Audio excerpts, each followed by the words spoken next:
أعوذ بالله السميع العليم من الشيطان الرجيم بسم الله الرحمن الرحيم السلام عليكم ورحمة الله وبركاته الحمد لله والصلاة والسلام على رسول الله وعلى آله وصحبه ومن والاه اللهم صل على سيدنا محمد وعلى آله وصحبه ومن تبعهم بإحسان إلى يوم الدين أما بعد. Alhamdulillah, apa khabar sedang penonton setia Tanyalah Ustaz? Biar tahu jangan keliru, saya mengharapkan, saya mendoakan walau di mana jua anda semua berada, mudah-mudahan senantiasa kita berada dalam rahmat dan kasih sayang Allah Subhanahu wa taala. Amin Allahumma amin. Alhamdulillah, pertama dan selamanya dan senantiasa marilah sama-sama kita rafakkan syukur ke hadirat Allah Subhanahu wa taala. Masih lagi kita dipertemukan pada pagi ini semestinya dalam Tanyalah Ustaz. Biar tahu jangan keliru bagi edisi pada hari ini Jumaat 12 hari bulan November 2021 dan juga bersamaan dengan 7 Rabiul Akhir 1443 Hijri. Tajuk yang sekira cukup menarik untuk sama-sama kita kongsikan pada pagi ini pada hari Jumaat yang penuh dengan kemuliaan dan juga keberkatan ini. Kita akan berbicara topik akidah, sensitiviti akidah Muslim, dan sebagaimana biasa kami bawakan ke studio bintang ilmuwan pada pagi ini iaitu Profesor Madya Datuk Dr. Muhammad Izhar Arif. Assalamualaikum Datuk. Waalaikumsalam warahmatullahi. Sihat tu? Alhamdulillah. Alhamdulillah. Cantik baju hari ni. Alhamdulillah. Syukur. InsyaAllah tabarakallah, tajuk yang cukup luar biasa Datuk. Kita nak kongsikan kepada para penonton dan tidak lengkap perkongsian kita seandainya tidak ada soalan ataupun kemusykilan daripada sahabat-sahabat penonton kita. Dan sebagaimana biasa, tinggalkan ataupun hubungi kami di talian 18881677 atau paling mudah terus sahaja tinggalkan soalan anda ataupun kemusykilan anda menerusi ruangan komen di Facebook Tanyalah Ustaz TV3. Dan jangan lupa untuk tekan butang kongsi, sebar luaskan, mudah-mudahan bermanfaat insya-Allah. Dan Tanyalah Ustaz juga bersiaran serentak menerusi TV3 dan TV9. Di TV9 kita lanjutkan siaran tambahan 30 minit sehingga jam 8.30 pagi. Jadi terus setia menonton sehingga ke hujung rancangan insya-Allah. Dan sensitiviti akidah Muslim, tajuk yang sekira agak serius untuk kita perkatakan pada pagi ini. Dan untuk permulaan ataupun mukadimah topik pada pagi ini saya serahkan kepada yang berbahagia Datuk. Falyatafadhal mashkur. Bismillahirrahmanirrahim. Alhamdulillahirabbil alamin wassalatu wassalam ala rasulil karim wa ala alihi wa sahbihi ajma'in. Assalamualaikum warahmatullahi wabarakatuh. Yang saya hormati Dai Anas, tuan-tuan puan-puan, para penonton yang dirahmati Allah Subhanahu wa taala. Kita bersyukur sebenarnya kerana pada pagi ini kita dapat sama-sama berada dalam satu majlis ilmu. Kita dapat sama-sama berkongsi. Yang penting kita nak dapatkan rahmat dan kasih sayang Allah Subhanahu wa taala daripada apa? Daripada kerja amal buat kita. Antaranya menghidupkan salah satu daripada sunnah Nabi Muhammad sallallahu alaihi wasallam. Apa kata Nabi? Man salaka tariqan yaltamisu fihi ilma, sahalallahu lahu tariqan bihi ilal jannah. Sesiapa saja yang mempermudahkan urusan ilmu, Allah mudahkan urusan mereka untuk masuk syurga Allah Azza wa Jalla. Antaranya kita juga sedang meningkatkan kita punya keimanan dengan memperkukuhkan akidah ahli sunnah wal jamaah. Tuan-tuan dan puan, bila sebut tentang akidah, Allah Subhanahu wa taala jelas menyebut dalam Al-Quran, ba'da a'udzubillahi minasyaitonir rajim, wa may yakfur bil iman faqad habita 'amaluhu wa huwa fil akhirati minal khasirin.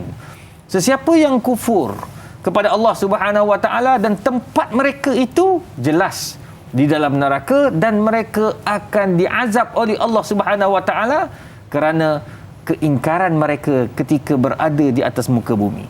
Tuan-tuan dan puan, ingin saya jelaskan apa yang Allah sebut dalam Al-Quran, apa yang Nabi SAW bawa, dan ia adalah merupakan arahan daripada Nabi, arahan daripada Allah, dan tidak boleh kita tinggalkan kecuali dalam keadaan darurat dan sebagainya, maka kita wajib beramal dengannya. Contoh, Allah Subhanahu wa taala suruh kita tinggalkan arak. Bayangkan kita orang Islam ni disuruh tinggalkan arak yang Allah kata fajtanibu, jauhkan daripada segala perkara yang berkaitan dengan arak. Sebab ayat yang pertama, innamal khamru wal maisir wal ansab wal azlamu rijsum min amali syaitan fajtanibuh. Allah suruh jauhkan. Bila Allah suruh jauhkan, makna kena tinggalkan. Al-ijtinab bermakna at-tahrim, an-nahi. Maknanya Allah suruh jauhkan bermakna kena tinggalkan dan hukumnya haram kalau kita buat. Tapi tiba-tiba ada orang dia pergi minum. Allahu Akbar. Kita tanya, bang, kak, apa pasal minum, kak? Kan haram ni. Ini kan Allah larang. Dia pun jawab kat kita. Sikit je. Bukan sikit. Dia kata apa? Apa pasal cakap macam tu? Ikut saya lah. Saya bukan beramal pun dengan Quran. Allah. Saya bukan beramal pun dengan sunnah. I'tiqadan. Dia cakap tu benar-benar daripada hati dia. Betul. Tak ada orang paksa, tak ada orang yang suruh. Tuan-tuan, silat hari bulan, dia boleh terkeluar daripada Islam. Na'uzubillah. Kalau dia cakap masa tu dia sehat, dia berakal, waras. dan dia belum bukan dalam keadaan mabuk dan sebagainya, na'uzubillah. Allah. Kata para ulama, boleh keluar daripada Islam. Na'uzubillah. Itu sebabnya akidah ni kena jaga betul-betul. Zaman-zaman sekarang ni tuan-tuan, zaman fitnah. Anak-anak kita, ya, adik-beradik kita yang muda-muda, mereka terdedah dengan orang kata apa, alam tanpa sempadan. Hari ni semua benda kita boleh tengok. Ya, budak-budak ni kadang-kadang dia baca, dia tengok dalam Facebook, dalam Instagram, dalam internet dan sebagainya, macam-macam dakwah baru. Kalau kita tak jaga, kalau kita tak perhatikan akidah keluarga kita ini, saya khawatir satu hari nanti mereka akan jadi rosak dan na'uzubillah boleh terkeluar daripada landasan syariat. Bukan saja syariat, takut akidah mereka itu goyah. Na'uzubillah min zalik. Allahu Akbar. Masya-Allah, tabarakallah, satu penjelasan ataupun mukadimah yang saya kira cukup menjentik hati kita pada pagi ini untuk kita sama-sama menghayati akan tajuk ataupun topik yang kita bicarakan, sensitiviti akidah Muslim, yang semestinya bukan satu perkara yang boleh dibuat main bagi Datuk. Dan kita telah pun ada soalan yang pertama untuk kita raikan pada pagi ini di Facebook. Baik, kita saksikan soalannya menerusi sahabat kita di Facebook. Baik, Ruby Abu Bakar Ruby yang bertanya, Assalamualaikum warahmatullahi wabarakatuh. Waalaikumsalam warahmatullahi. Apakah ada perbezaan antara ajaran Islam liberal dan agama Islam yang dibawa oleh baginda Nabi Muhammad sallallahu alaihi wasallam? Mohon perkongsian ilmu daripada yang bahagia Ustaz. Terima kasih. Biar tahu jangan keliru. Ini satu perkara yang saya kira perlu diperincikan. Liberal tu apa tu? Okey, apakah yang dimaksudkan dengan liberal? Liberal ni satu pemikiran. Pemikiran yang menginginkan apa yang terdapat pada Al-Quran, apa yang terdapat pada sunnah Nabi SAW ini dikembangkan dan diberi nafas baru agar sesuai dengan kaedah ataupun agar sesuai dengan zaman semasa. Sebagai contoh, dia kata contoh Nabi SAW suruh tutup aurat. Bila tutup aurat ni, Nabi tafsirkan daripada atas sampailah di bahagian dada. Maknanya tutup di bahagian tempat-tempat yang menampakkan aurat sebagai contoh. Tiba-tiba datanglah hamba Allah ni, dia adalah pemikiran dia sikit liberal, terbuka. Dia kata, alah, jangan risaulah. Tutup kepala ni dia bukanlah suatu benda yang sesuai zaman sekarang. Betul. Yang penting iman. Tu dia sedikit buka. Ya, jadi dia macam agak longgar. Dia tak pegang dengan apa yang Quran suruh, dia tak pegang dengan sunnah suruh dengan betul, tetapi dia macam mentafsirkan mengikut hawa nafsu. Allah. Itu sebabnya Syekh Muhammad Ridha dia kata apa? Orang-orang liberal ni dia mentafsirkan ayat Quran, yufassirul Quran bil hawa. Allah. Dia mentafsirkan Al-Quran itu dengan nafsu, dengan perasaan mereka. Sebagai contoh, Allah sebut dalam Quran, ala bi ni'mati rabbika fahaddis. Tidakkah dengan nikmat Tuhan itu kita dapat berkongsi nikmat? Nikmat kat sini sedekah, zakat, kan? Infak, bagi orang makan. Itu yang dimasukkan nikmat yang kita kongsi. Tiba-tiba datanglah orang ni, dia buat tafsiran macam mana? Dia kata, ala bi ni'mati rabbika fahaddis. Tidakkah dengan keseksian yang ada pada tubuh badan kita yang Allah bagi ni nikmat? Badan seksi ni nikmat, Ustaz. Kecantikan badan sadar itu nikmat. Bukan semua orang boleh. Betul. Ustaz nak sadar, bukan senang, Ustaz. Banyak dugaan dia nak dapat kesesaduan tu. Allah Akbar. Tetapi ingat, Dia mentafsirkan bagaimana? Betul. Dia kata keseksian yang ada pada tubuh badan ini perlu dikongsikan. Anugerah Tuhan. Anugerah Tuhan yang perlu disyukuri. Allah Bila kena macam tu bang, itu dah ke laut dah mana je tu. Tafsiran itu dia mentafsirkan Quran, mentafsirkan hadis ikut hawa nafsu dan pemikiran yang logik bagi mereka. Ini cukup bahaya. Itu sebabnya kita di Malaysia alhamdulillah pemikiran-pemikiran kita umat Islam di Malaysia masih terkawal. Ya, sebab apa? Sebab kita mempunyai didikan agama yang sangat mantap. Betul. Di peringkat sekolah menengah rendah, ya, kita ada sekolah agama setengah-setengah negeri. Betul. Kemudian di sekolah menengah kita tekankan kepada akidah ahli sunnah wal jamaah. Kemudian kita tekankan kepada fiqh, syariah dan sebagainya. Alhamdulillah anak-anak kita membesar dengan baik dan mereka tahu yang mana baik dan yang mana buruk. Betul. Wallahu a'lam. Allahu akbar. Ini satu perkara yang perlu sama-sama kita perhalusi dan juga kita sama-sama berjaga-jaga, terutamanya kepada anak-anak generasi kita supaya mereka tidak terpengaruh dengan dakwah-dakwah yang boleh menyesatkan mereka dan juga kita semua. Berikutnya yang bagi Datuk, kita ada soalan yang kedua menerusi sahabat Facebook kita Pak Suli Romli yang bertanya, Assalamualaikum warahmatullahi wabarakatuh. Waalaikumsalam warahmatullahi. Soalannya Ustaz, apakah nilai murni yang diterapkan agar sensitiviti kaum lebih diutamakan sehingga orang bukan Islam pun tertarik dengan kepribadian baginda Nabi Muhammad sallallahu alaihi wasallam lalu memeluk kepada agama Islam? Mohon pencerahan Datuk. Terima kasih. Biar tahu, jangan keliru. Okey, kenapa Nabi sallallahu alaihi wasallam ni diminati oleh semua lapisan masyarakat? Orang bukan Islam, orang bukan Islam zaman Nabi, mereka sangat hormat pada Nabi. Bukti dia masa nak letakkan Hajar Aswad, padahal Nabi SAW masa itu minoriti. Betul.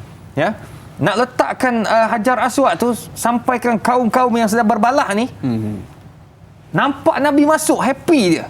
Sebab dia orang dah tetapkan. Dia kata kalau kita ambil siapa saja yang masuk lepas ni, dan dialah yang akan letakkan. Tiba-tiba Nabi Muhammad SAW masuk. Mereka ni semua bukan Islam. Tapi bila Nabi masuk, mereka gembira sebab dia orang kenal siapa Nabi SAW.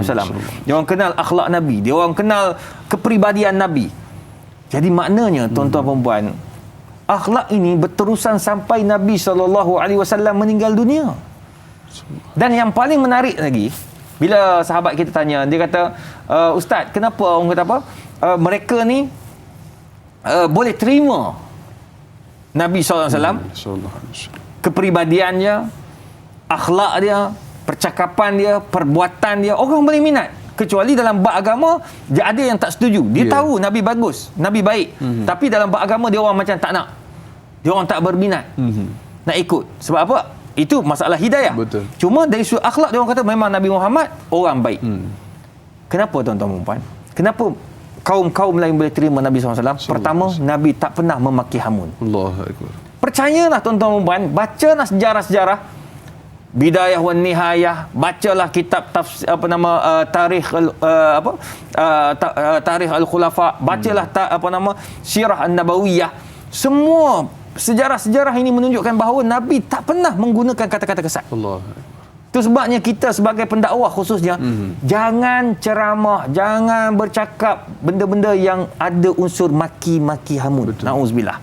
Sebab itu bukan akhlak Nabi SAW. Nabi tak pernah. Bahkan Abu Sufyan. Abu Sufyan. Siapa Abu Sufyan ni, tuan-tuan? Kalau kita baca sejarah, Abu Sufyan ni antara orang yang menentang Nabi habis-habisan. Orang nombor satu depan masa perang Uhud. Allahu akbar. Kan? Hamzah radhiyallahu anhu meninggal dunia, mati syahid. Antaranya ketika peperangan dan diketuai oleh Abu Sufyan. Hindun isterinya. Masa berlaku kematian, masa Abu Sufyan itu menyerang, tak pernah Nabi SAW ya selepas itu maki hamun, tak ada. Tak gunakan ayat-ayat kasar, tak ada. Rupa-rupanya di akhir hidup Abu Sufyan dan Hindun adalah salah seorang sahabat Nabi SAW. Hidayah milik Allah. Hidayah milik Allah. Innaka la tahdi man ahbabta walakin Allah yahdi man yasha. Allah yang bagi hidayah. Jadi oleh kerana itu Nabi tak pernah maki hamun. Yang pertama. Yang kedua, Nabi tak pernah menggunakan perkataan kaum. Nabi tak pernah kata kau hitam, kau putih, kau gelap, kau putih, kasta tak ada, kaya miskin tak ada. Dua. Nombor tiga, Nabi SAW, walaupun mereka itu bukan beragama Islam, Nabi tak pernah kutuk atau hina agama orang. Allah. Tetapi Nabi tunjukkan agama Islam yang penuh akhlak, yang penuh dengan akidah ahli sunnah wal jamaah, yang penuh dengan kemuliaan. Itu sebabnya Allah Subhanahu Wa Taala sebut dalam Quran, Inna dina indallah al-Islam. Agama di sisi Allah adalah Islam. Jadi kita sebagai pendakwah, Nabi SAW ditunjukkan apa itu Islam sehingga orang percaya dan cinta kepada Islam. Bahkan orang boleh ikut apa yang dibawa oleh mereka yang mempunyai akhlak yang mulia. Wallahu a'lam. Masya-Allah, tabarakallah. Laqad kana lakum fi Rasulillahi uswatun hasanah ila akhir ayat. Masya-Allah, tabarakallah, pada diri Rasulullah itu ada suri contoh teladan yang baik untuk diikuti. Dan banyak lagi akan kita bicarakan bagi Datuk. Untuk topik pada pagi ini kita nak berjeda seketika, kembali selepas ini. Tanyalah Ustaz, biar tahu jangan keliru.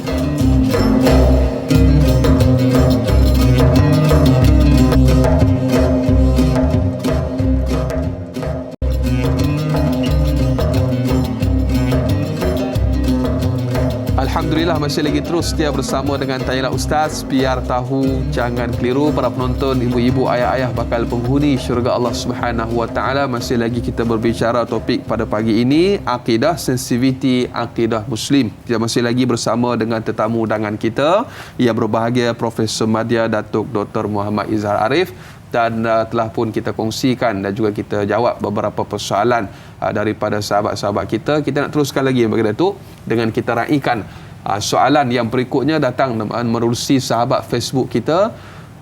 Al-Shal bertanya, Assalamualaikum warahmatullahi wabarakatuh. Waalaikumsalam warahmatullahi. Soalannya, mengapakah mata pelajaran akidah tidak diwajibkan dalam pendidikan Islam sejak dari tadika sehinggalah ke peringkat universiti, dan mengapakah mata pelajaran lain dilihat menjadi subjek wajib lulus dalam peperiksaan? Mohon penjelasan Ustaz, syukran, biar tahu jangan keliru. Dan seingat saya, ketika mana kita bersekolah ada subjek-subjek terutamanya dalam silibus pendidikan Islam, cuma mungkin penekanan yang lebih, saya kira pandangan yang diutarakan oleh penonton setia kita. Sedikit penjelasan daripada bagi Ustaz. Saya tertarik dengan soalan sahabat kita ini. Dia kata kenapa tidak diwajibkan. Ya, kita kena faham sistem pembelajaran kita ini sangat unik. Dan kalau kita lihat, tidak letaklah nama akidah. Ya, kalau kita belajar ataupun kita orang kata apa, tengok di silibus sekolah tadika, kita tidaklah tekankan maknanya subjek akidah. Tetapi penyampaian yang disampaikan oleh guru-guru di tadika, guru-guru di sekolah rendah, mereka menyampaikan dan menjelaskan akidah Islam itu secara tidak direct. Nampak tak? Dia ada subjek akidah tu, tapi dinamakan dengan nama lain. Antara contoh pendidikan Islam. Di dalam tu ada akidah, menceritakan bagaimana siapa Allah Subhanahu Wa Taala, siapa kafar, lepas tu bagaimana kita nak berinteraksi dengan Al-Quran dan hadis. Semua tu ada, tapi dalam bahasa yang mudah. Ya, kalau di universiti memang pasti ada. Betul. Memang mereka akan mengambil subjek-subjek yang berkaitan dengan akidah, yang berkaitan dengan syariah. Betul. Dia satu, orang kata apa, subjek yang kena ambil. Dan mereka ini kena belajar, walaupun tidak ada setengah fakulti dia tidak wajibkan. Tetapi mereka akan, pelajar-pelajar boleh memilih.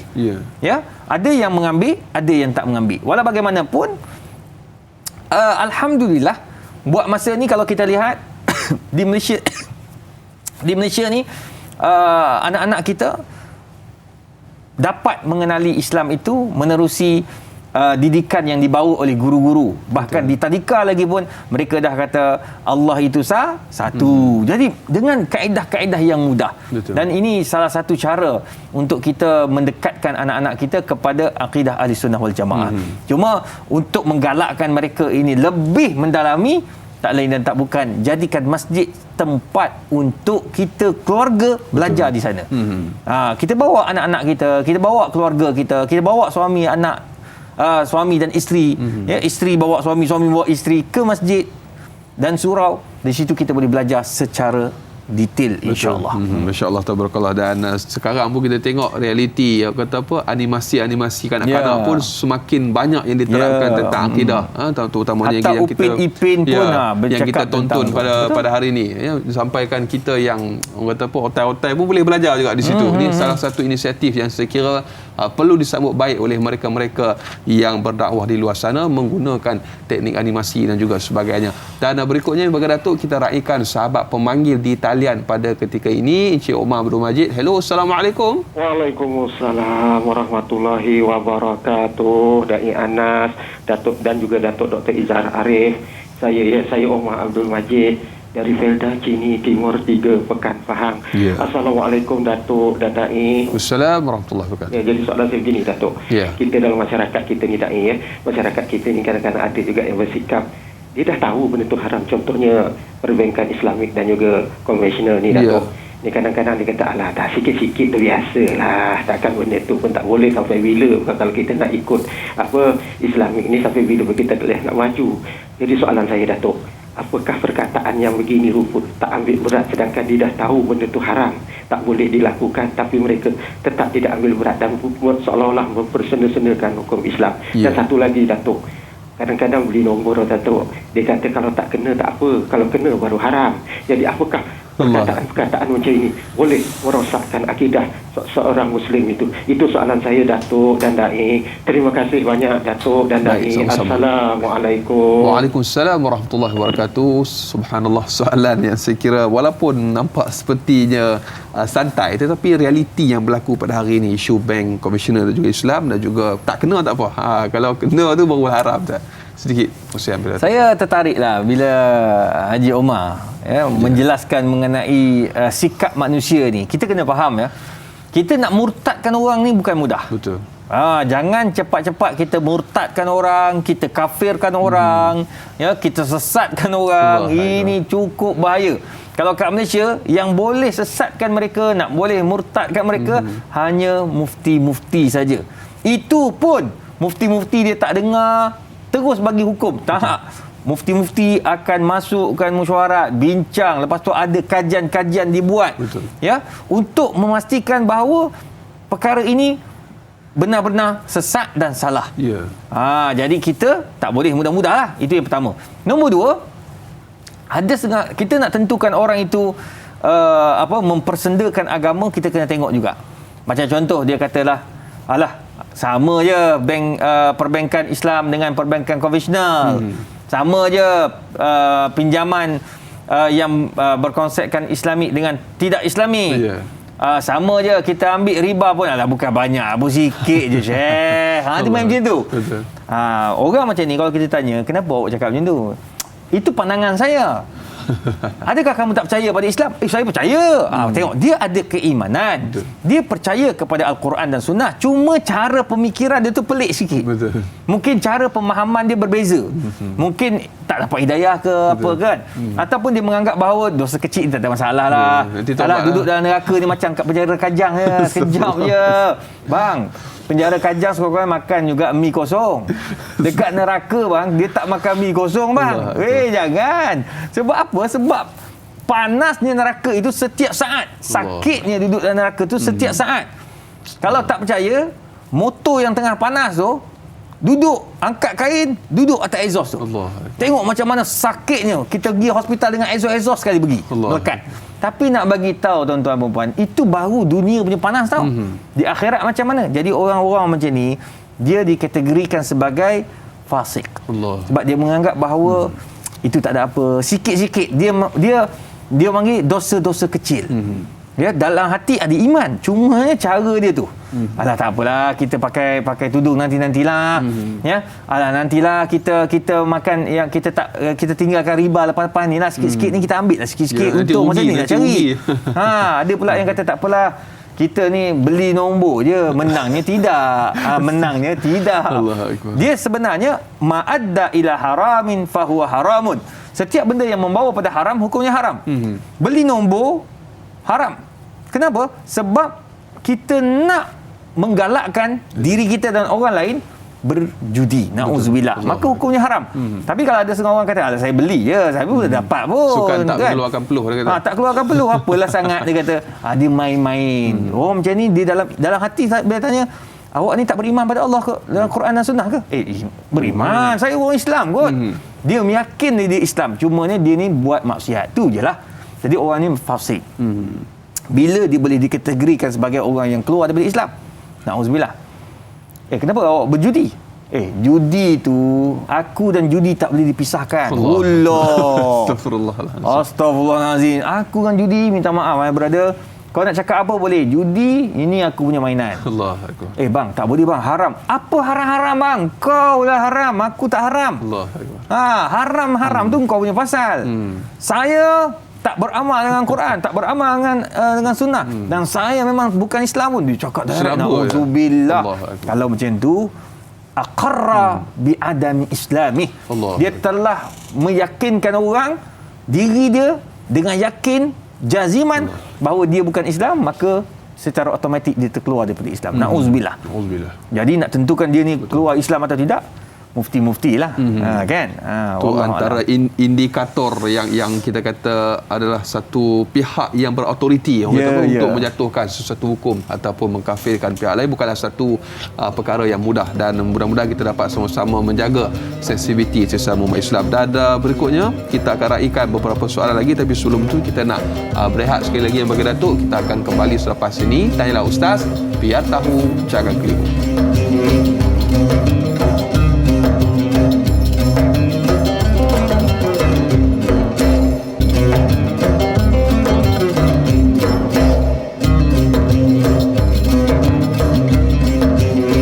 Alhamdulillah, masih lagi terus setia bersama dengan Tanyalah Ustaz, biar tahu jangan keliru. Para penonton, ibu-ibu, ayah-ayah bakal penghuni syurga Allah Subhanahu Wa Taala. Kita masih lagi berbicara topik akidah, sensitiviti akidah Muslim. Dan di hari Jumaat yang penuh dengan keberkatan dan kemuliaan ini, mari sama-sama kita memperbanyakkan selawat ke atas junjungan mulia kita baginda Nabi Muhammad sallallahu alaihi wasallam. Allahumma salli ala sayyidina Muhammad wa ala ali sayyidina Muhammad. Mudah-mudahan kita semua digolongkan dalam kalangan mereka-mereka yang layak mendapat syafaat baginda Nabi sallallahu alaihi wasallam.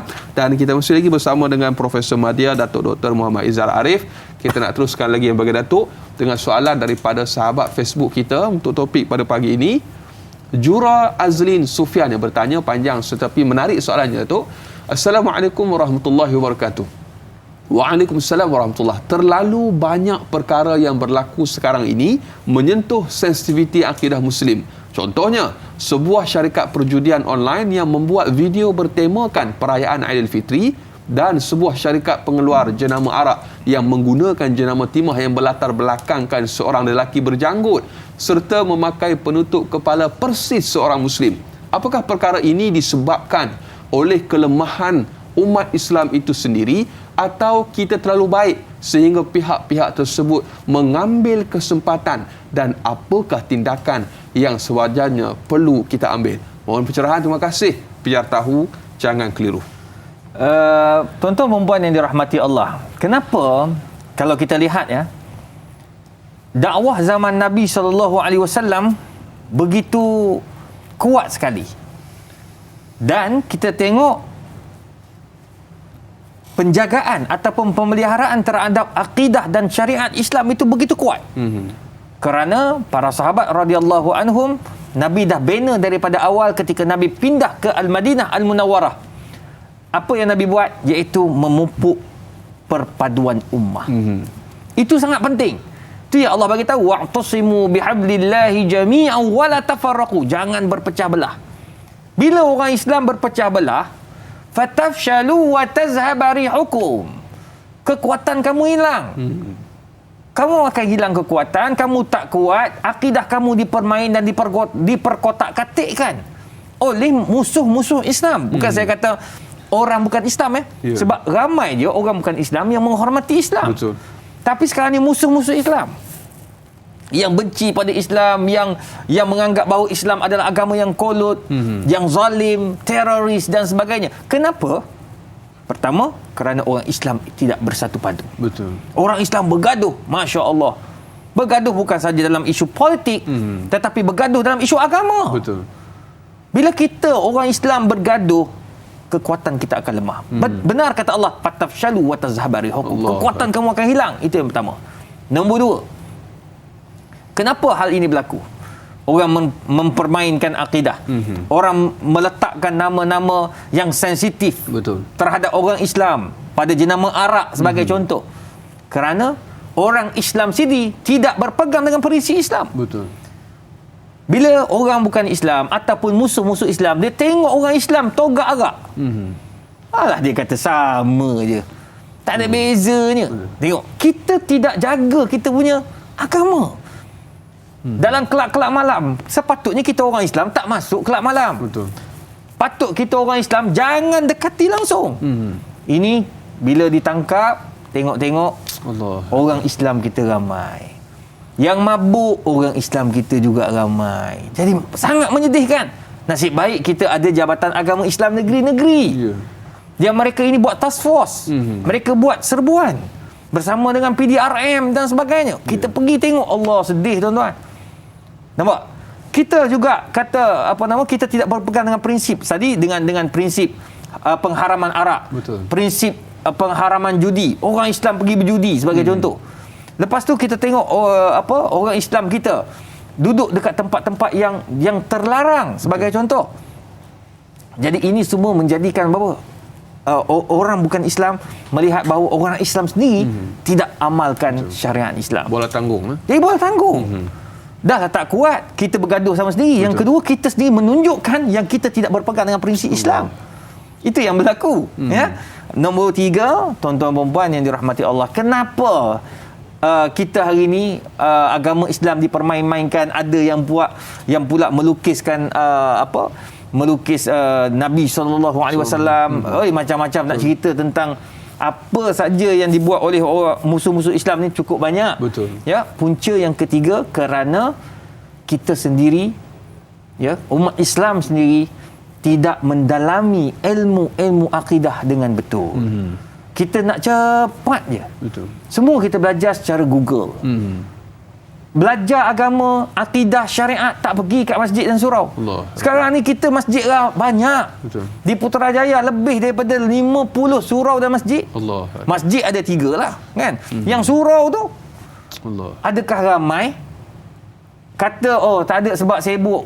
Putrajaya ni tempat pejabat. Habis yang bangunan tinggi-tinggi tu bawah ada surau, tak ramai juga. Bang, kalau kita tak tonjolkan perpaduan kita menerusi jamaah, solat berjemaah di masjid dan surau, maka kita akan lemah. Itu sebabnya Salahuddin Ayyubi dia kata apa? Untuk menjadikan sebuah negeri itu hebat ketika di Mesir, dia kata penuhkan masjid dan surau untuk memberi ketakutan kepada musuh-musuh Islam. Jadi sekarang ni tuan-tuan dan puan, bila masjid dan surau tak penuh, tetapi bila komen dalam Facebooknya banyak, akhirnya kitalah manusia yang paling hina dan paling ke belakang, na'udzubillah. Manakala musuh-musuh Islam ke depan mencari jalan menjatuhkan agenda-agenda Islam. Wallahu a'lam. Masya-Allah, tabarakallah. Mudah-mudahan Allah Subhanahu wa taala mempertautkan kembali kekuatan dan juga perpaduan dalam kalangan kita umat Islam. Amin, insya-Allah. Dan berikutnya yang berbagi Datuk, kita raikan soalan daripada sahabat Facebook kita Muhammad Faizal bin Ahmad. Assalamualaikum warahmatullahi wabarakatuh. Waalaikumsalam warahmatullahi. Masyarakat Islam baru-baru ini dikejutkan dengan penyebaran video dan gambar sebuah pesta besar-besaran yang berlaku di sebuah negara Arab. Lebih-lebih lagi ianya berlaku dalam bulan kelahiran Nabi SAW. Perkara ini agak memalukan dan melibatkan sensitiviti umat Islam. Pada pandangan Ustaz, bagaimanakah konsert besar-besaran ini boleh dilangsungkan di negara yang menjadi pusat umat Islam menunaikan ibadah haji dan umrah? Mohon pandangan Ustaz. Terima kasih. Itu sebabnya Islam itu bukan dilihat pada pembawanya. Betul. Tetapi dilihat kepada konten dan isi yang terdapat di dalam Al-Quran dan sunnah Nabi SAW. Itu sebab Allah sebut dalam Quran, Inna dina indallah al-Islam. Agama yang aku terima adalah Islam. Nabi SAW dia tak bagi tahu bahawa tengok kepada negara mana, negeri mana, tempat mana. Tidak. Bangsa mana. Sebab iman tidak boleh diwarisi. Betul. Iman tidak. Apa? Iman tak dapat. Iman. Nampak sangat tak reti menyanyi. Iman tak dapat diwarisi. Tengok, saya jarang menyanyi tau. Hari ni pun terbiak menyanyi La ilaha illallah. Sedap tak? Bayangkan tuan-tuan dan puan, iman tak boleh diwarisi. Betul. Bukan maksudnya orang Arab tu semuanya confirm masuk syurga. Betul. Tak. Orang Islam Melayu kita pun boleh masuk syurga. Orang Islam Cina kita boleh masuk syurga. Orang Islam India kita boleh masuk syurga. Siapa saja yang beragama Islam akan masuk syurga. Allah. Tengok cantiknya Islam tau. Islam bukan tengok pada kaum. Betul. Islam bukan tengok pada kekayaan. Islam bukan tengok pada warna kulit. Islam bukan tengok gender, lelaki atau perempuan. Yang penting kamu beramal dengan Islam. Itu yang pertama.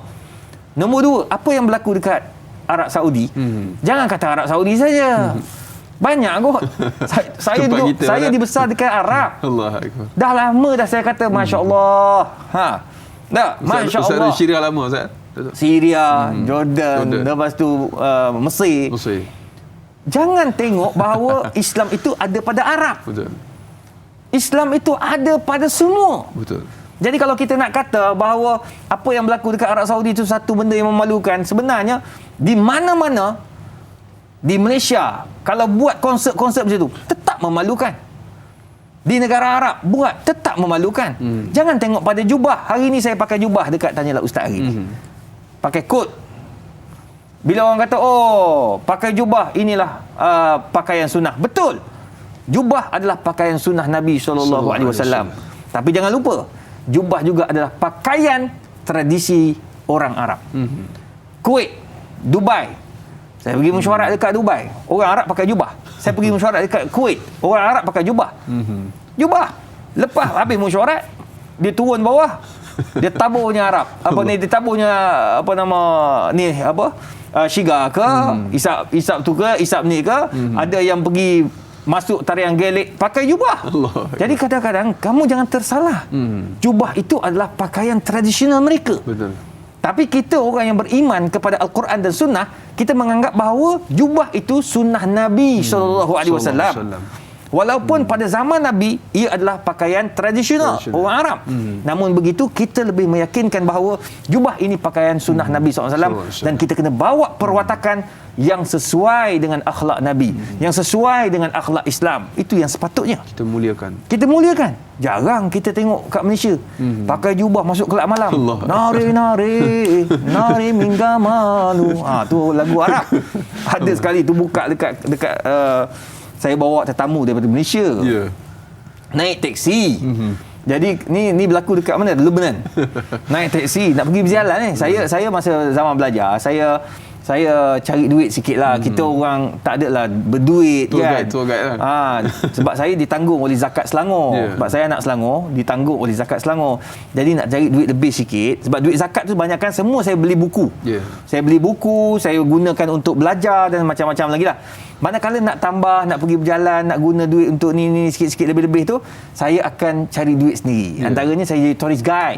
Saya suka bercakap. Saya pergi ke Lebanon, bawa ada tetamu kita daripada Malaysia, dia nak pergi jalan ke Lebanon. Jadi bila dengar dalam apa?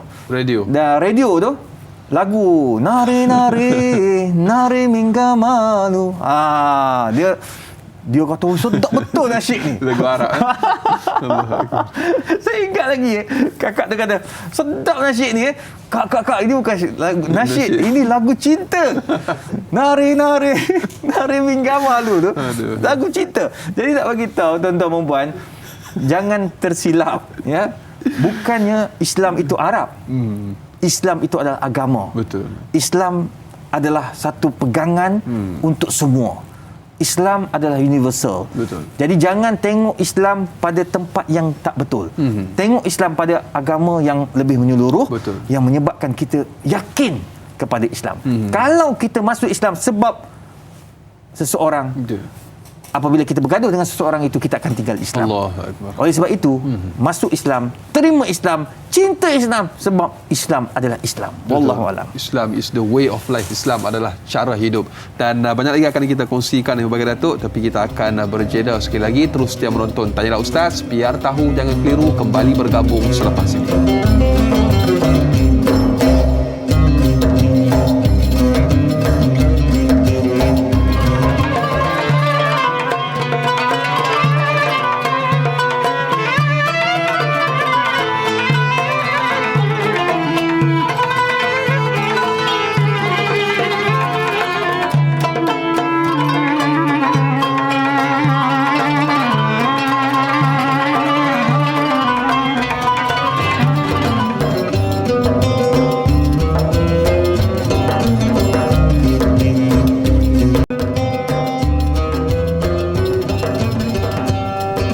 Alhamdulillah, terima kasih dan terima kasih. Kurang lebih tepat sejam kita bersiaran semestinya dalam Tanyalah Ustaz. Biar tahu, jangan keliru para penonton, ibu-ibu, ayah-ayah bakal penghuni syurga Allah Subhanahu Wa Taala.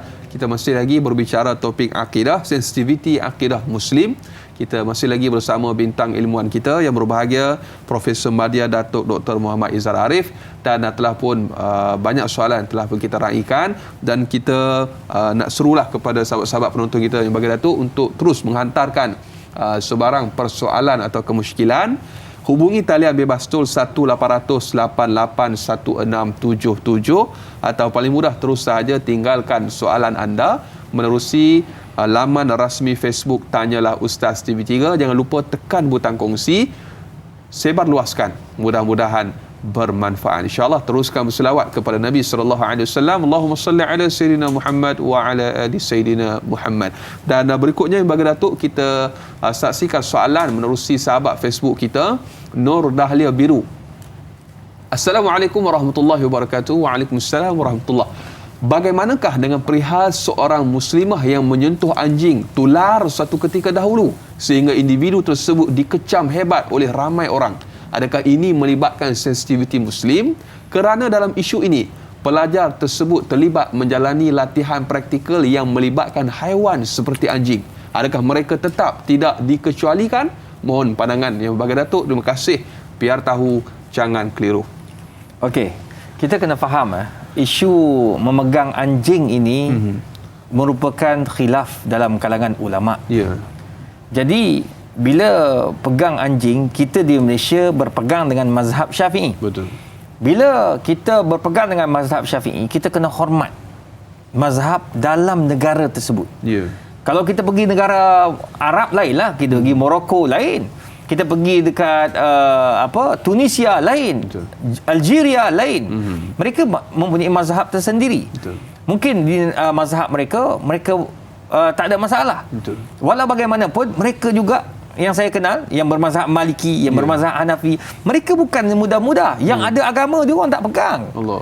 Cuma yang tak ada, orang Arab yang tak ada agama, yang tak pegang dengan agama dengan kuat, tak pegang dengan syariat yang kuat, itu yang peluk, cium dengan anjing apa semua ni. Tidur. Tapi yang bermazhab Maliki, sebahagian mazhab Hambali, sebahagian mazhab Hanafi, yang selain daripada mazhab Syafi'i, yang tidak sekerah mazhab Syafi'i ni, bang, dia orang tak pegang bang. Walaupun mereka tu mazhab selain mazhab Syafi'i. Betul. Dia kata, memang kami tahu, kami boleh bela anjing untuk jaga rumah, untuk jaga kawasan, sebab rumah dia orang besar-besar. Ya, kawasan pun besar, dia letak anjing, dia lepas anjing.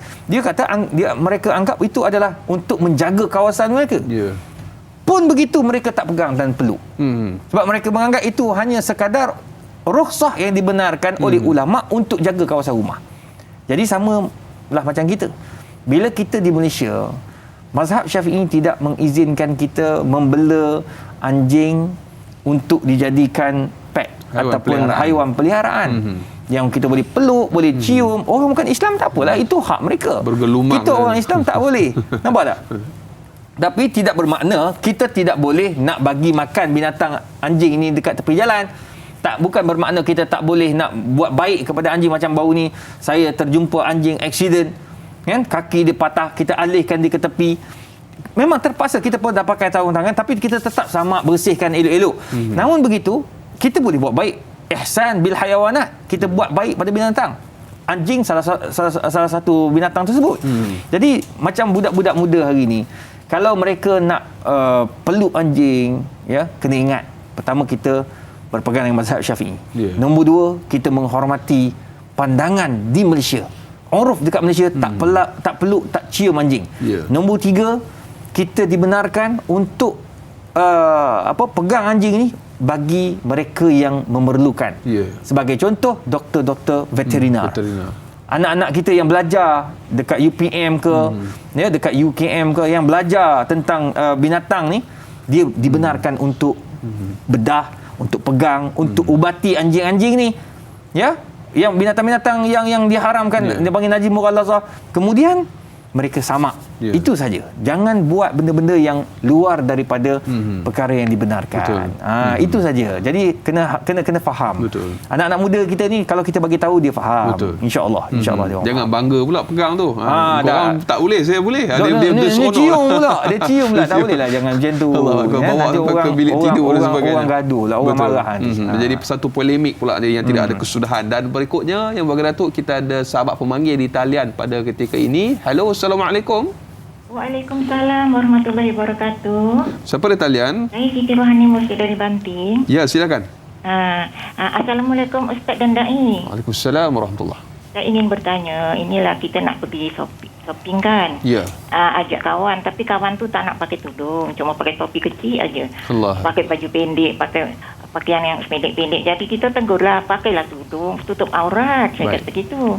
Dia kata, alah bukannya nak pergi sembahyang, bukan nak pergi masjid.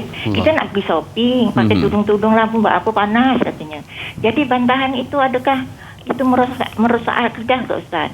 Ya, baik. Itu aja soalan saya Ustaz. Assalamualaikum warahmatullahi wabarakatuh. Waalaikumsalam warahmatullahi wabarakatuh. Dipanggil pembawaan sekularisme dalam kehidupan. Sedikit pandangan. Ya. Kita tak bolehlah nak kata dia tu keluar daripada Islam. Tak bolehlah kata dia tu murtad. Apa yang boleh kita katakan, dia belum memahami syariat itu dengan betul. Yang kedua, hidayahnya belum sampai. Tu ayat biasalah tu.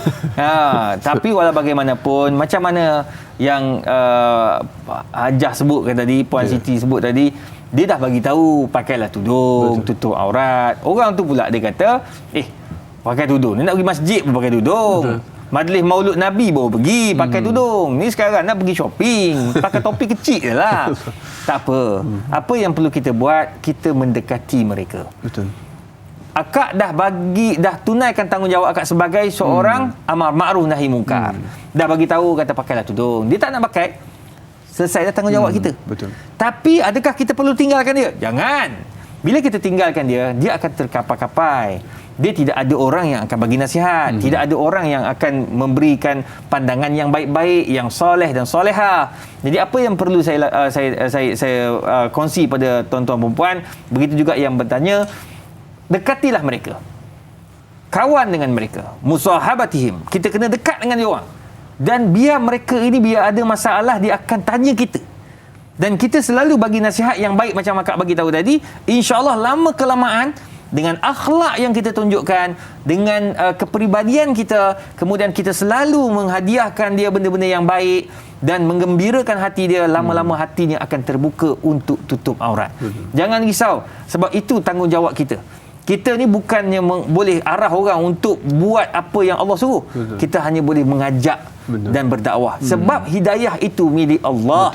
Jadi janganlah kita ini terlalu orang kata apa, menganggap bahawa kita yang boleh bagi hidayah, sebab Nabi pun tak boleh bagi hidayah, tapi Nabi hanya boleh mengajak orang ke arah kebaikan. Tanggungjawab dia, kita dekati mereka. Lama-lama insya-Allah, saya yakin kawan akak tu yang pakai topi kecil, lama-lama dia akan pakai tudung, kemudian dia pakai topi kecil atas tudung. Gitu. Wallahu a'lam. Ada topi kecil kat tu tak? Ada. Nampak fashion style. Style Masya-Allah, tabarakallah, hidayah milik Allah Subhanahu Wa Taala, dan kita perlu usahakan untuk memperolehinya. Dan berikutnya yang bagi Datuk, kita raikan soalan menerusi sahabat Facebook kita, Sal Rasid Cik yang bertanya, Assalamualaikum warahmatullahi wabarakatuh. Waalaikumsalam warahmatullahi. Pernah tular satu ketika, tular lagi Datuk, di mana seorang lelaki bukan Islam memurtadkan wanita Islam dan mendapat kecaman yang cukup hebat dan luar biasa, dan ianya adalah isu sensitif yang berkait dengan akidah wanita itu sendiri dan maruah agama Islam. Apakah definisi murtad, dan tambahan pula ramai yang mempermain-mainkan perkataan murtad tersebut. Mohon kupasan daripada Lembaga Datuk. Terima kasih. Biar tahu, jangan keliru. Apakah yang dimaksudkan dengan murtad? Khuruju anil Islam i'tiqadan jazima. Yang dimaksudkan dengan murtad, dia keluar daripada Islam dengan keyakinan yang jazim, yang orang kata apa, yang nekat. Sama ada dengan tutur kata, saya keluar Islam, dia kata. Dia kata direct, dia keluar Islam. Bila kata yang betul kau keluar Islam, ya, aku tak percaya pada Islam. Sudah, itu dipanggil i'tiqad. Betul. Dengan kata-kata. Disusuli pula dengan hati. Nombor dua, dengan perbuatan. tiba-tiba dia pergi sembah berhala pula. Lepas tu dalam kereta pula letak berhala pula. Kenapa letak berhala ni? Oh, kita ni kadang-kadang cari rezeki kenalah sembah-sembah sekali-sekala. Kan? Time cari rezeki kita kena cari patung yang macam ni. Nanti kan bila dah balik rumah kita sembahyang. Tak boleh. Lakum dinukum waliyadin. Orang agama orang yang sembah selain Allah itu agama mereka. Kita agama kita. Jangan kita campur adukkan. Itu kena ingat. Jadi dalam hal ini orang tu dia dah buat sesuatu yang menunjukkan bahawa dia bukan beragama Islam ataupun dia keluar daripada Islam, maka jelas dia akan keluar daripada Islam. Nauzubillah. Itu dengan perbuatan. Ya. Kalau setakat dia mengsenda-sendakan, ya, ataupun dia minum arak, bila sebut minum arak, kenapa minum arak? Tahu tu ikut kawan. Kan, saya minum sikit je tak mabuk. Saya punya pandangan kalau tak mabuk tu tak apa. Itu maksudnya dia tidak memahami syariat dengan betul. So tanggungjawab kita untuk menasihatkan dia orang, untuk menasihatkan orang-orang ini agar kembali ke jalan yang benar. Jadi macam kita tengok yang tular banyaklah. Betul. Dalam Facebook, Instagram hari ni tak ada benda yang rahsia lah. Yang bercakap pun kadang-kadang risau juga. Kan? Jadi oleh sebab itu kena beringat. Ya, apatah lagi kalau jenis yang memurtadkan orang ini, memang kena diambilkan tindakan lah. Sebab tidak boleh kita memurtadkan orang ataupun kita mengajak orang untuk keluar daripada Islam. Nauzubillah, tak boleh. Dan pada masa yang sama kita nak murtadkan orang ni pun kena ada garis panduan yang jelas. Kita tidak ada hak untuk murtadkan orang. Itu ya sangat jelas, seperti mana yang dijelaskan oleh para ulama. Ya, apa yang perlu kita buat ialah memberi nasihat. Betul. Itu sebabnya rancangan Tanya Ustaz ni kena diteruskan. Biar tahu jangan keliru. Biar tahu jangan keliru, sebab orang bukan tengok dia buat ikut tema, tengok ada fiqh, ada kosmetik, ada akidah, ada akhlak, ada sirah. Jadi tolong kita ajak anak-anak kita tengok. Betul. Biar kita ada ilmu. Insya-Allah tuan-tuan dan puan, saya rasa bila kita ada ilmu, kita akan dibawa kepada makrumatin, kata Abdullah bin Mubarak, bila kamu ada ilmu, kamu akan dimuliakan di mana-mana kamu berada, insya-Allah. Allahu Akbar. Seandainya kita mempunyai harta yang banyak, kita perlu menjaga harta tersebut. Tetapi seandainya kita ada ilmu, maka ilmulah yang memelihara kita, kata ulama menyebutkan. Dan berikutnya yang bahagian Datuk, kita raikan lagi soalan menerusi sahabat Facebook kita, Masrifah Nur Jama'in di Facebook. Assalamualaikum warahmatullahi wabarakatuh. Waalaikumsalam warahmatullahi. Seketika masa yang lalu ada isu penggunaan kalimah Allah oleh masyarakat bukan Islam. Bagaimanakah pandangan dalam hal ini dan penyelesaiannya, kerana ianya menyentuh perihal agama secara tidak langsung berkait dengan nilai sensitiviti yang perlu dijaga dengan baik. Mohon pandangan Profesor. Terima kasih. Biar tahu jangan keliru. Ini Datuk, isu kalimah Allah yang sekira polemik, yang sekira setiap tahun muncul. Dia perlu dirungkaikan dengan berhati-hati. Kenapa kita di Malaysia kita tak galakkan dan tak benarkan ya penggunaan kalimah Allah itu ya digunakan oleh mereka yang bukan Islam? Ya. Kenapa? Pertama, untuk mengelakkan kemudharatan yang lebih besar. Dia panggil sadduz zara'i. Nak tutup pintu-pintu yang boleh mengelirukan anak-anak bangsa kita. Itu sebabnya Arab jenama timah itu tak dibenarkan. Kenapa? Dia mengelirukan. Dengan gambar janggutnya pula. Walaupun kita tahu orang Yahudi janggut lagi panjang. Ya, tapi nak bagi tahu penggunaan nama-nama istilah-istilah ini mengelirukan. Apatah lagi anak-anak muda kita. Yang hari ni masjid pun jarang-jarang pergi. Sebab apa? Mak bapak pun tak pergi. Jadi masalah lah. Jadi oleh kerana itu penggunaan kalimah Allah ini boleh mengelirukan anak-anak kita. Anak saya masa tu dia darjah 2, masa berlaku isu ni darjah 2. Dia tanya saya, "Kenapa papa? Apa beza Allah agama Kristian dengan Allah agama Islam?" Dia budak-budak dia mula tanya tau. Betul.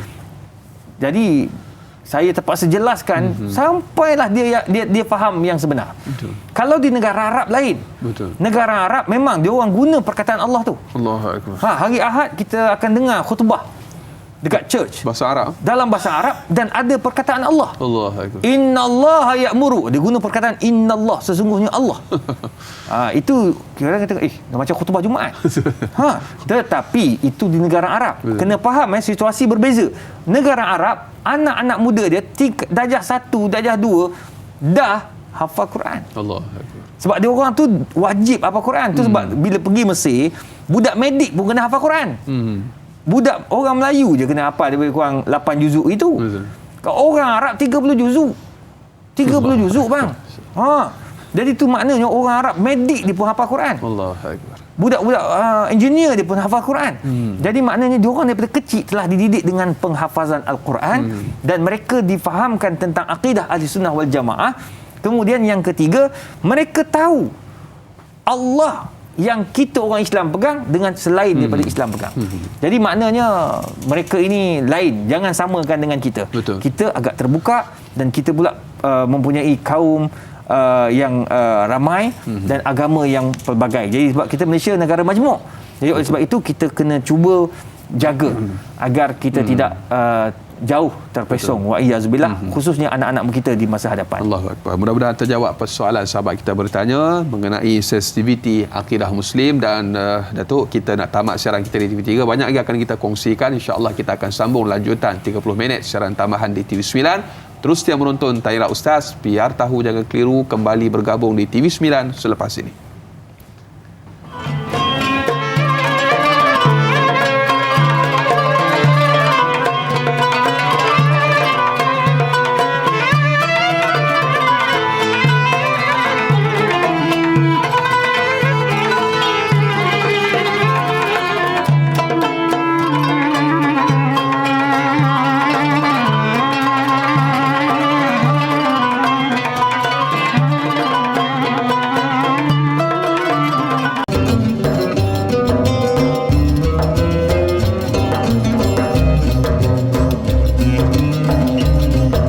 Biar tahu jangan keliru, para penonton, ibu-ibu, ayah-ayah bakal penghuni syurga Allah Subhanahu wa taala. Masih lagi kita bersama pada pagi ini berbicara topik sensitiviti akidah Muslim.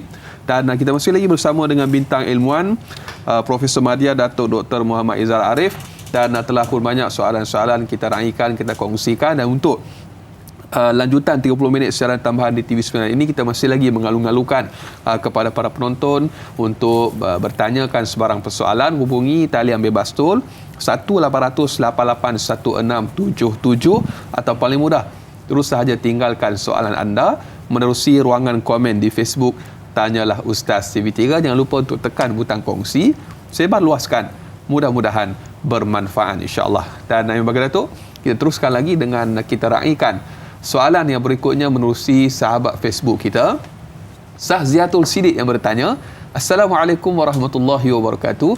Waalaikumsalam warahmatullahi. Bagaimanakah bagi segelintir umat Islam yang mudah terpengaruh dengan agenda barat bersifat tular seperti aplikasi yang boleh mengubah wajah yang cantik namun badan tidak menutup aurat dan latih challenge, saya nak sebut takut salah ni, membawa kepada menukar wajah kepada solekan umpama syaitan wa'alaikumsalam, sehingga menimbulkan tanda tanya berhubung adakah perkara berkenaan tidak menyalahi pandangan Islam.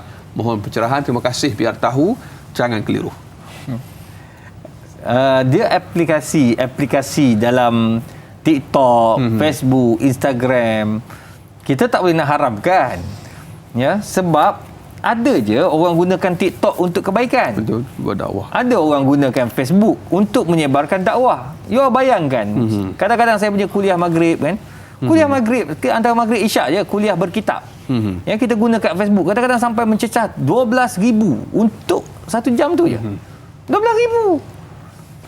Maknanya kita gunakan Facebook itu untuk dakwah. Tak salah. Kesan tular. Ya, tapi isu dia sekarang, kita terikut-ikut dengan apa yang dibuat oleh sekumpulan masyarakat ni, yang dia gunakan aplikasi tukar wajah, daripada wajah manusia kepada wajah hantu. Allah. Nak sangat jadi hantu ni kan. Jangan bang, bila jadi hantu ni confirm neraka lah jawabnya. Allah. Jadi tolonglah, kita ni bukan apa, bila kita buat benda-benda macam tu, kita pula tunjukkan dalam laman sosial. Pertama, aurat tak tutup. Ya. Ya, dah berdosa dah. Yang lelaki ke perempuan sama je. Ya, bila sebut aurat ni bukan lelaki, bukan perempuan je, lelaki pun ramai sekarang ni. Betul. Ya, kadang-kadang nak tunjuk badan tu sadar, sampaikan nampak pusat, sampaikan nampakkan aurat, sampaikan sengaja dia ambil gambar dekat dalam kat mana, dalam bilik air kan ada cermin besar, dia ambil gambar gitu. Gambar tu pakai spender je. Allah Akbar. Alamak. Saya kata macam mana ni? Letak pula dalam laman sosial. Yeah. Jadi orang komen lah, weh, tak tutup aurat ke? Dia kata tu yang bodybuilder bina badan semua pakai spender je. Allah. Dia kata jangan kita terikut benda yang haram. Betul. Tak kira siapa yang buat. Yang penting hukumnya haram. Betul. Tak boleh. Kena tutup pusat sampai lutut. Jadi kalau dalam hal-hal seperti ini, nasihat saya kepada semualah. Ya, sebelum kita nak guna ataupun nak main aplikasi-aplikasi itu, pertama jagalah akidah. Yang kedua, jagalah syariat. Yang ketiga, jagalah akhlak. Bila 3 benda ni ada, insya-Allah adik kakak, kita tidak akan buat benda-benda yang pelik-pelik. Wallahu alam. Sekalipun tular dan ramai kan kita dipuji dan sebagainya, tetapi seandainya kita menggadai akidah kita, apalah artinya pujian dan juga penghargaan tersebut. Dan berikutnya bagi Datuk, kita kongsikan lagi soalan, tapi sebelum tu kita ada pemanggil di talian pada ketika ini. Halo, Assalamualaikum. Waalaikumsalam, Dai Anas. Ya, siapa di talian? Kak Iyat sini, Nur Hayati Ismail dari Bandar Tasik Puteri Rawang. Ya, silakan Kak Iyat soalannya. Terima kasih, Dai. Assalamualaikum, Ustaz. Salam. Baru-baru ini kan tular seorang jemaah tidak dibenarkan masuk ke masjid dan menjadi tular sehingga ramai yang komen, sedangkan kita pun tak tahu apa kepastiannya. Tetapi masalahnya bila sekarang masjid dah dibuka, masih ramai tak masuk ke masjid, Ustaz. Itu je masalahnya manusia ni kan. Dan lagi satu soalan, Ustaz. Kita ni terlalu sensitif bila kita dapat tahu sesuatu syarikat itu menyalurkan dana ke Israel dan sebagainya, dan kita mudah memboikot tanpa kita tahu kepastiannya. Jadi Kak Iyat nak tanya apa pandangan Ustaz? Itu saja soalan Kak Iyat, Ustaz. Terima kasih. Assalamualaikum. Waalaikumsalam warahmatullahi wabarakatuh. Terima kasih, dua soalan cukup menarik. Isu ialah masjid ni dah dibuka, alhamdulillah, kita doalah ramai-ramai kembali imarahkan. Dan kedua, isu boikot ni, Ustaz. Baik, yang pertama, apabila isu timbul dalam Facebook, dalam Instagram, video seorang jemaah dihalang masuk, ya, kita tak tahu apa isu, tapi orang punya komen, masya-Allah, ya, sampai berpuluh ribu orang komen. Sebab apa? Sebab orang menganggap bahawa itu adalah satu benda yang tidak sepatutnya berlaku.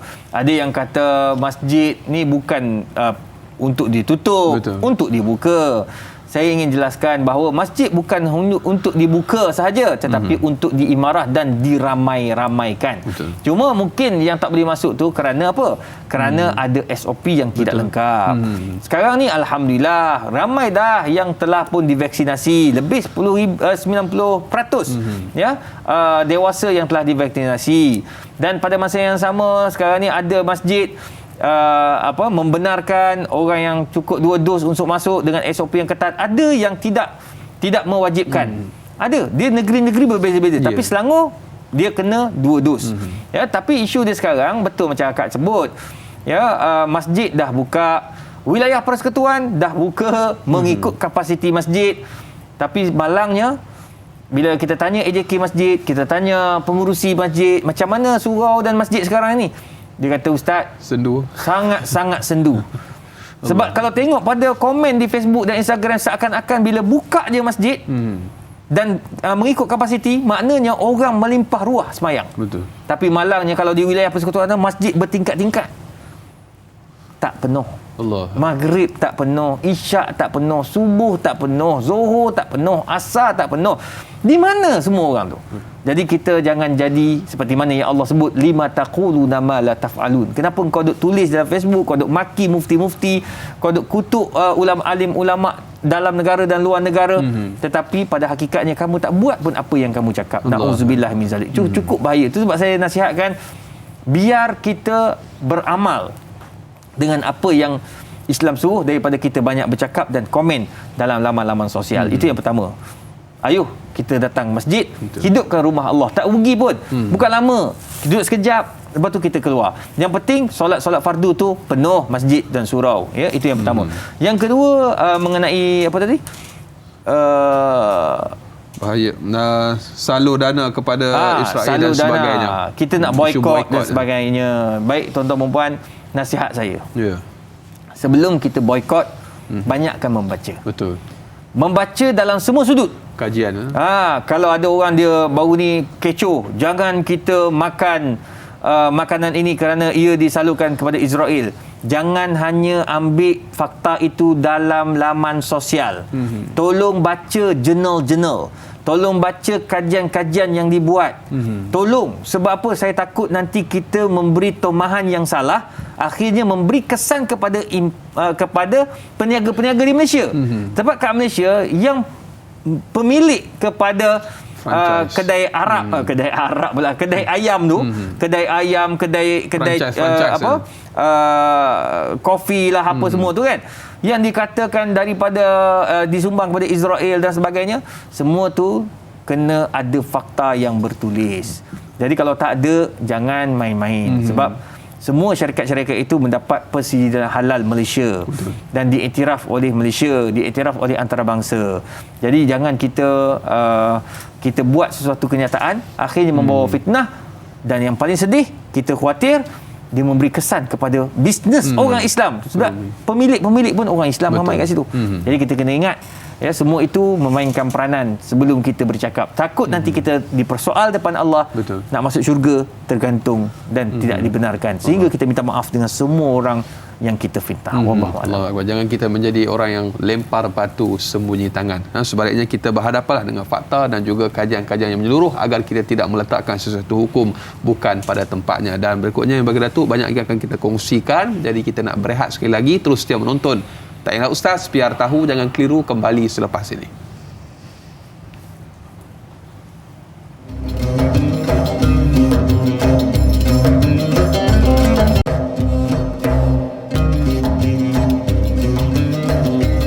Alhamdulillah, sehingga ke hujung rancangan masih lagi terus setia bersama dengan Tanyalah Ustaz. Biar tahu, jangan keliru, para penonton, ibu-ibu, ayah-ayah bakal penghuni syurga Allah Subhanahu Wa Taala. Amin, insya-Allah.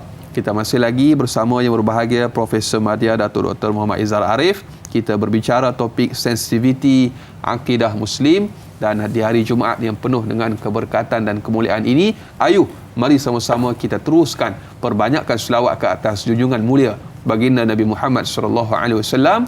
Allahumma salli ala sayyidina Muhammad wa ala ali sayyidina Muhammad. Mudah-mudahan kita semua layak mendapat syafaat baginda di akhirat kelak. Allahumma ja'alna min ahli syafaati sayyidina Rasulillah sallallahu alaihi wasallam. Amin, Allahumma amin. Dan berikutnya yang bagi Datuk, kita nak raikan lagi soalan menerusi sahabat Facebook kita Rahimah Saud yang bertanya, Assalamualaikum warahmatullahi wabarakatuh. Semenjak kecil saya dan rakan-rakan diajar dan dididik untuk takut terjejas akidah seandainya menyampaikan ucapan selamat sempena perayaan bukan Islam. Kami sangat berhati-hati dalam hal-hal yang tersebut. Kemudiannya apabila masa beralih, ada pendapat ataupun pandangan yang mengatakan bahawa boleh pula kita mengucapkan kerana mereka kawan-kawan dan sebagainya. Di sini saya ingin mohon pencerahan, penjelasan daripada yang bagi Datuk berkaitan perkara yang disebutkan supaya kami senantiasa menjaga iman daripada terjejas. Terima kasih. Biar tahu, jangan keliru. Dalam isu ini memanglah ada khilaf dalam kalangan para ulama. Ada yang mengatakan tidak boleh atas dasar warak untuk kita tinggalkan perkara-perkara yang boleh membawa kepada kekhilafan, yang boleh membawa kepada perbalahan, yang boleh membawa kepada orang kata apa, tomahan kepada agama kita, sedangkan Allah Subhanahu Wa Taala sebut lakum dinukum waliyadin. Kita dengan agama kita, mereka dengan agama mereka. Itu satu. Yang kedua, ada ulama juga mengatakan bahawa tidak salah, tidak salah untuk tujuan menghormati antara kaum, menghormati antara agama. Nabi SAW melarang kita daripada menghina dan memburukkan agama orang lain. Sebab bila kita memburukkan agama orang lain, maka automatically kita punya agama akan diburukkan oleh mereka yang marah kepada Islam. Betul. Jadi oleh yang demikian, kita berbuat baik dan kita menghormati. Nabi SAW menghormati orang Yahudi. Nabi menghormati orang Kristian. Nabi menghormati Quraisy. ya, yang menyembah berhala dan sebagainya. Dan Nabi mendekati mereka ini untuk berdakwah. Jadi begitulah juga dengan kaedah itu, mereka mengatakan bahawa tak salah untuk kita mengucapkan ya, happy A, happy B, happy C, tak kisah dia sebut happy, tapi dalam hati mereka tidak ikrar ataupun mereka tidak menerima ya, apa yang dibawa oleh kumpulan tersebut. Itu pandangan yang kedua. Pandangan yang ketiga mengatakan bahawa kalau yang melibatkan keagamaan, yang melibatkan akidah, tidak boleh. Persembahan kita tak boleh terlibat dan tidak boleh kata ucapkan tahniah sebab Allah tak terima benda tu.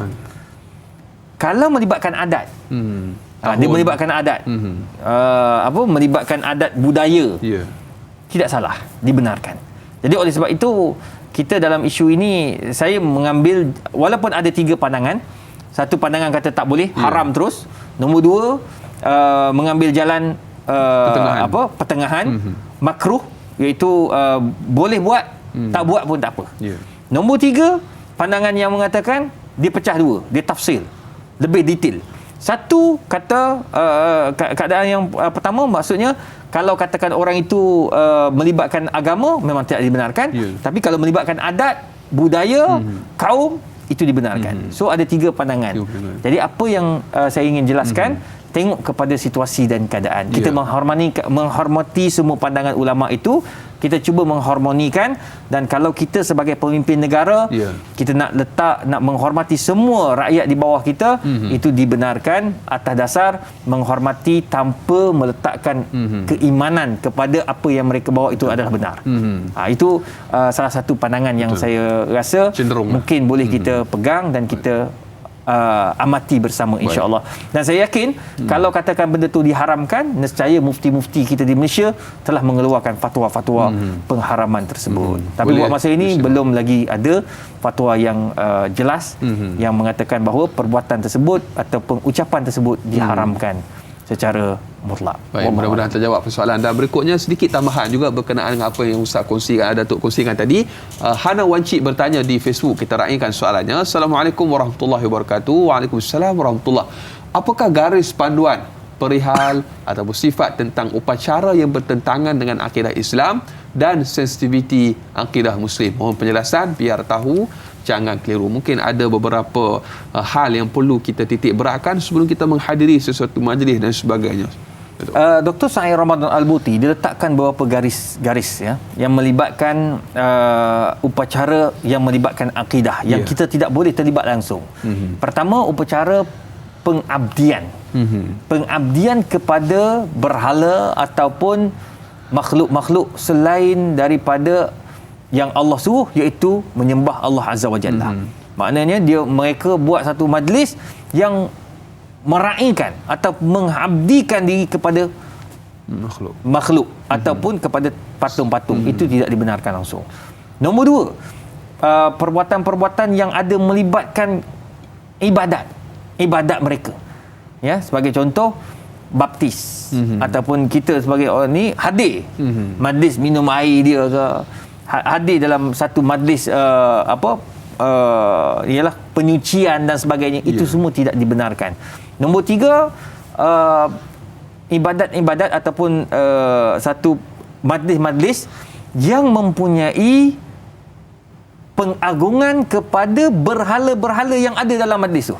Walaupun dia tak buat dia tak menyembah, tetapi penuh dengan berhala. Jadi kita datang, kita juga seakan-akan mengakurkan apa yang dibawa. Itu pun dilarang ya dalam Islam.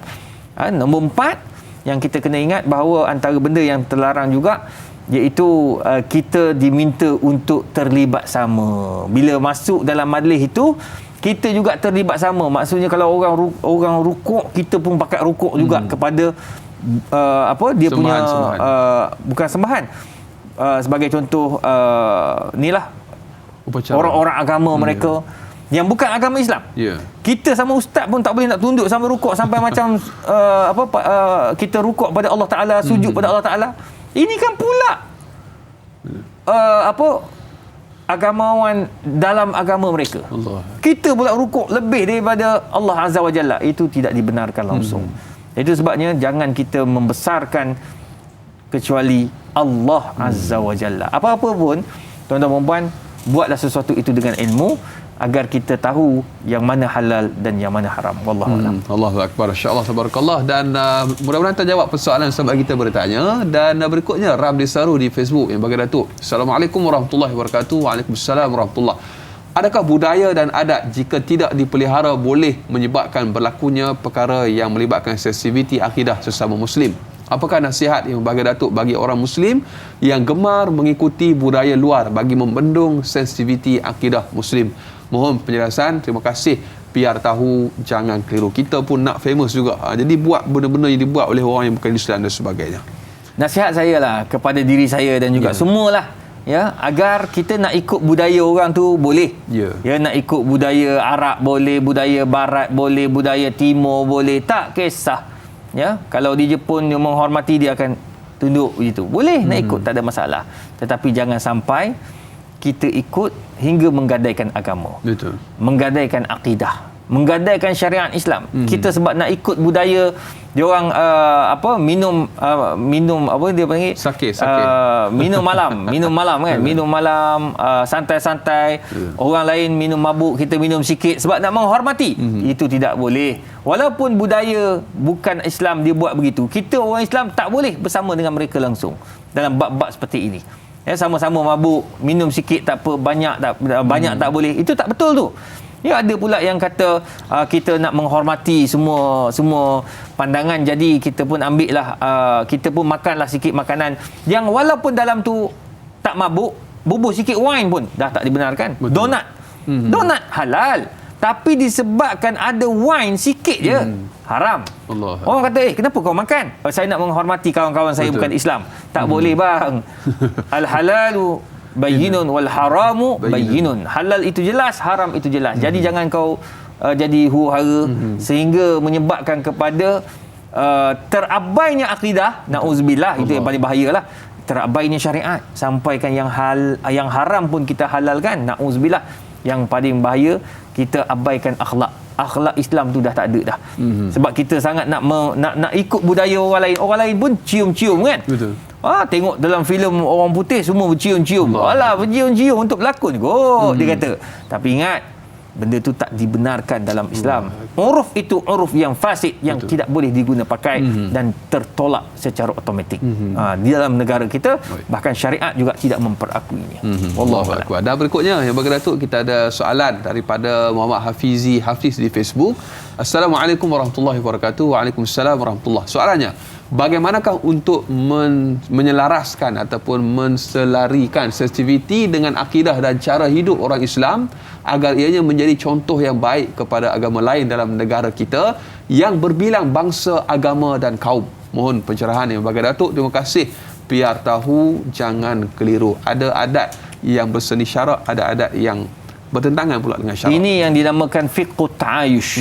Fiqh hidup bersama dengan non-Muslim. Negara yang berbilang kaum, negara yang majmuk. Ini yang disebut oleh Perdana Menteri sebagai keluarga Malaysia. Kita nak jadi sebuah keluarga Malaysia. Dalam tu ada macam-macam kaum, macam-macam agama. Cuma kita juga orang Islam kena tahu apakah fiqh ta'ayush, apakah garis panduan yang perlu ada. Jadi kita kena kena aturkan, dan insya-Allah saya yakin Jabatan Agama Islam negeri-negeri JAKIM khususnya akan membuat garis panduan yang jelas lah. Cuma apa yang sahabat kita kata tu, apakah garis panduan itu panjang cerita. Masa pun tidak mengizinkan. Betul. Jadi kita tunggu pihak berkuasa meletakkan garis panduan fiqh ta'ayush yang sebenar. Dia ada yang boleh kita ikut, ada benda yang tak boleh ikut. Jadi apa-apa pun balik kepada ilmu, banyakkan membaca dan banyakkan bertanya. Fasalu ahla zikri in kuntum la ta'lamun. Jadi setiap benda yang kita nak bawa, setiap benda yang kita nak ikut, setiap benda yang kita nak jadikan sebahagian daripada hidup kita, tolonglah bertanya dulu kepada para ulama, khususnya di masjid dan surau, mufti-mufti, qadi-qadi yang ada. InsyaAllah kita tak akan buat benda yang terlarang. Wallahu a'lam bishawab. Mudah-mudahan terjawab persoalan sahabat kita yang bertanya. Dan sedang tak sedar bagi Datuk dan juga sedang penonton, kita telah pun sampai ke penghujung rancangan. Panjang lebar kita berbahas tentang sensitiviti akidah Muslim pada pagi ini. Dan sedikit mungkin sebagai orang kata apa, pelan tindakan ataupun apa yang boleh kita lakukan untuk perkongsian kita pada pagi ini tentang mungkin sebagai kesan akidah ataupun pengabaian akidah kepada individu dan juga masyarakat seluruhnya. Dan minta Ustaz ataupun bagi Datuk tutup dengan sedikit kesimpulan ringkas dan juga doa. Persilakan. Okey, ada 3 perkara apabila kita abaikan akidah. Yang pertama, kita tiada redha kepada Allah dan tiada ketenangan terhadap agama yang kita bawa.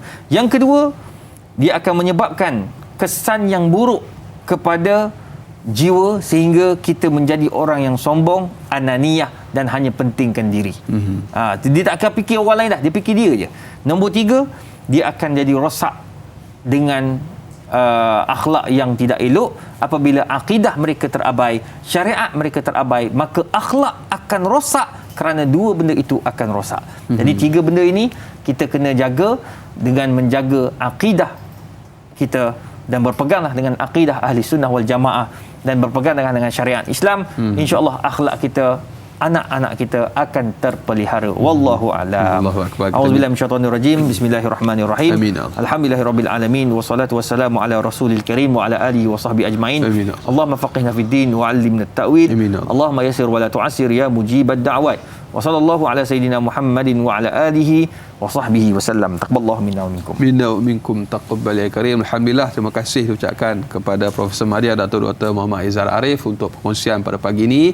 Kami di Tanya Ustaz mendoakan kesejahteraan, kebaikan, mudah-mudahan yang bagi Datuk dipanjangkan usia dalam ketaatan kepada Allah Subhanahu wa taala, ditambahkan ilmu pengetahuan yang bermanfaat untuk terus membimbing kita terutamanya di Tanya Ustaz ini. Dan esok sebagaimana biasa jam dan juga waktu yang bersama, kepada para penonton terus setia menonton Tanya Ustaz dengan topik tafsir dan tarannum surah Ghafir ayat 1 hingga 5 bersama dengan Da'i Luqman selaku moderator dan juga panel Ustaz Dr. Muhammad Luqman Ibrahim. Jam dan juga waktu yang sama dalam Tanya Ustaz. Biar tahu, jangan keliru. Terima kasih atas tontonan anda semua. Jangan mencari yang sempurna.